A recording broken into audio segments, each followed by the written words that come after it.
एक बहुत ही मेहनती और ईमानदार लड़का था जो कि बहुत ही ज़्यादा गरीब था। वह दिन रात यही सोचता था कि वह मेहनत से पढ़ाई करेगा और एक अच्छी सी नौकरी लेकर अपनी एक कार खरीदेगा। जब भी वह रास्ते में कोई कार देखता तो वह सपनों में खो जाता और सोचने लगता कि मुझको अपनी कार नसीब होगी। उसे ग्रेजुएशन करने के बाद एक नौकरी करनी स्टार्ट कर दी।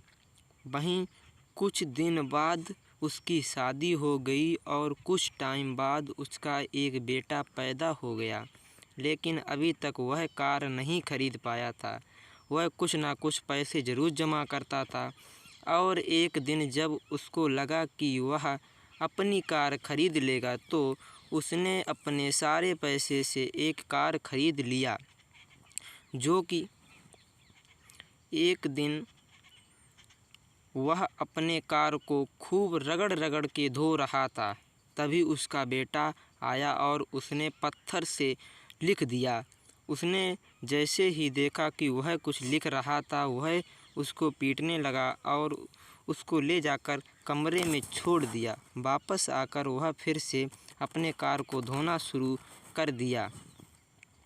वह उस जगह पहुंच गया जहां उसका बेटा कुछ लिख रहा था।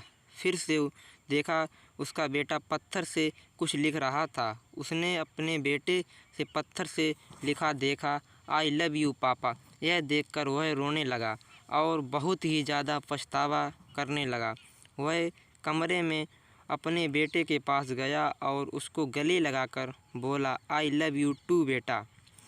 दोस्तों, इस कहानी से हम लोगों को यही सीख मिलती है कि गुस्से से लिया गया निर्णय कभी सही नहीं होता है।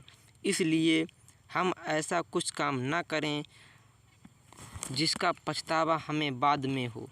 अगर आपको कहानी पसंद आई हो तो हमारे चैनल को सब्सक्राइब ज़रूर करें।